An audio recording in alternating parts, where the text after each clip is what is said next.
こんにちは、ロックンクローラーズです。今回はね、前回開封レビューをお届けしたエレメントエンデューロエクトトレイルトラックの走行レビューですね。ミッキーロックに持って行ってですね、RTR 箱出し状態で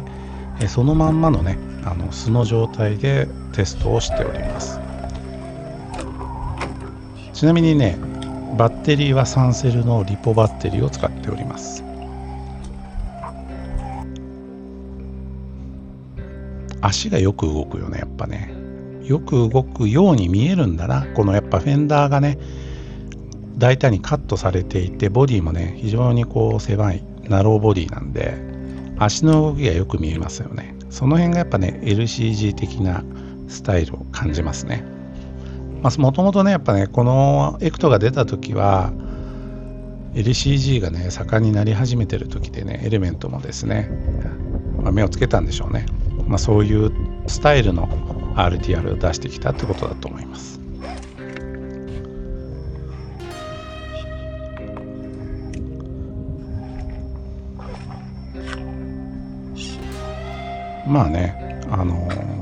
普通のねコースは難なくもちろん走ります。グリップもねいいし、ただね、今ちょっと見てても分かるようにですね、やっぱトレーリングアーム式のねサスペンションってね、結構柔らかいんですよ、足が。なんで割とね、リアはですね、なんていうのかな、バタつくというとおかしいか、なんていうんだろう、ちょっとフラフラすることがある。見方によってはよく動いて気持ちいいですけれども、いざ踏ん張りが必要な時に、片方がね踏ん張れないっていうような、こともありましたね、走らせている時にね。こういったですねハードなですね難所にも挑戦しておりますが、全然ダメですね。これは僕の操縦のね技術もあるんですけれども、さすがにですね、重心ですよね、これはね。そう、重心はやっぱりどうやってもエレメントエンデューロのノーマルの状態なので、タイヤにウエイトも入ってないとかですね、ブラスパーツもないですし、バッテリーもですねミドル位置に横置きなんで、フロント側がねあんまりこうグリップしてくれないんですよね。ただですね、割と普通のそのクローリング、ロッククローリング的なコースはですね、ほぼほぼ難なく、エレメントなんでね、いける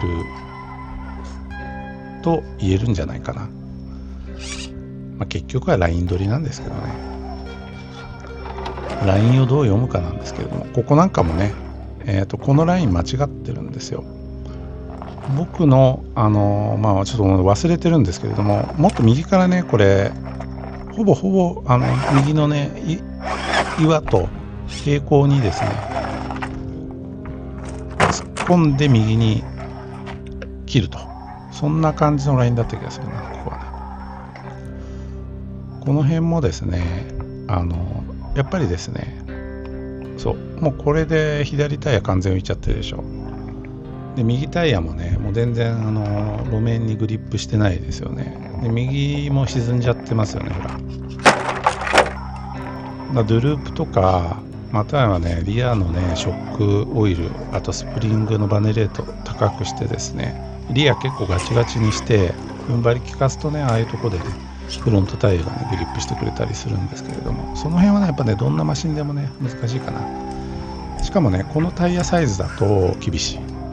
これ 1.55 インチホイールで直径95ミリぐらいのねタイヤにすると意外と難なくいけたりするんですよ。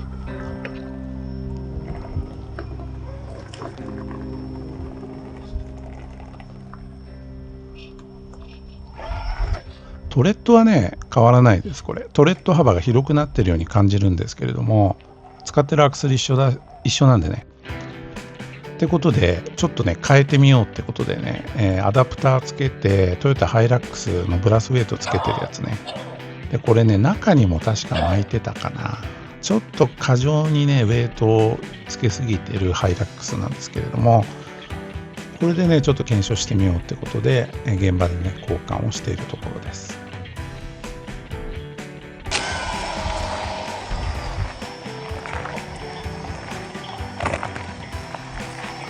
やっぱりねタイヤ周り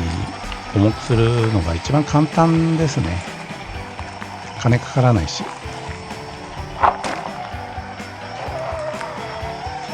重くすりゃいいってもんじゃないですけどね。トレッド広くしてることもあってですね、こんな感じでさっきよりもねなんだろうボディがね細く見えますよね。トレッドもね広ければいいってもんじゃなくて、またね操作難しくなってくるんですけれども、ここどうだろうな、いったのかな。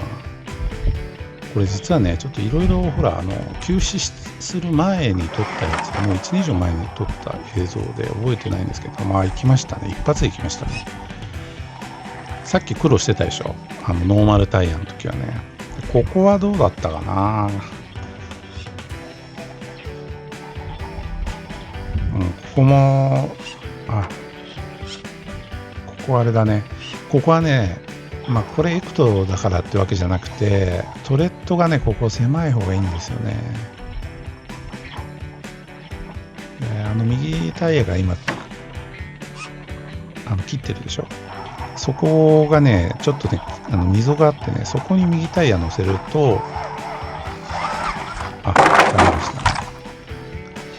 ここでね何回か挑戦してるんですけど、多分ねこれダメだったのかな。トレッド広いとね左の方のね傾斜でですねボディがねやっぱね上向いちゃうんですよね。上に向いちゃうんです。トルクツイストうんぬんじゃないですね。これもうね諦めましたね。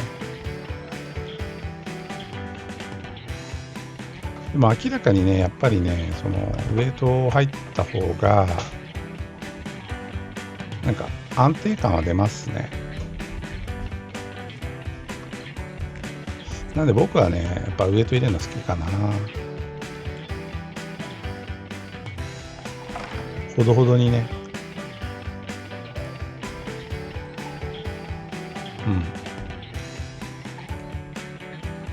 でちょっと別の話になりますけれども、エレメントのねこのエクトはですね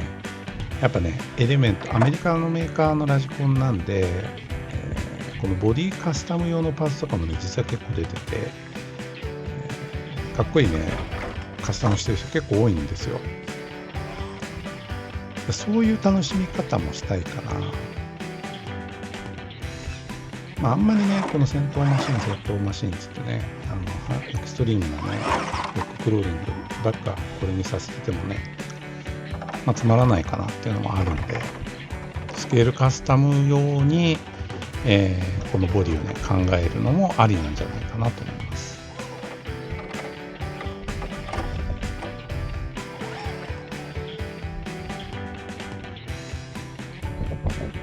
やっぱトレッド広げたんで今ボディにちょっと干渉してましたね。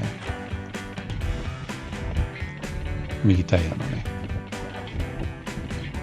後ろの方がフェンダーにね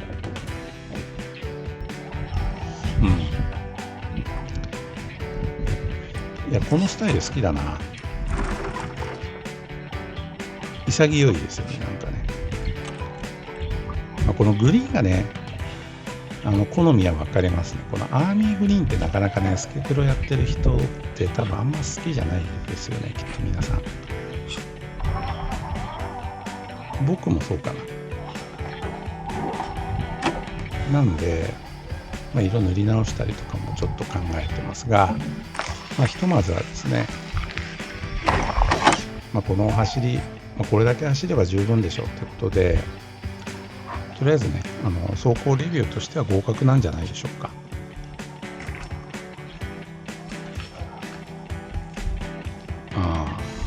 今の足の動きとかいいですよね。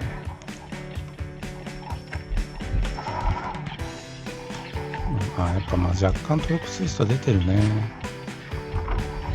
でこれオーバードライブとかも特に変えてないんで 5.7% だったかな、純正状態のままです。付属のギアね入れ替えれば 11.83% になるんで、もうちょっとね上りの時にねスムーズになるかもしれないんですけれども、その辺はね方向性次第ですね。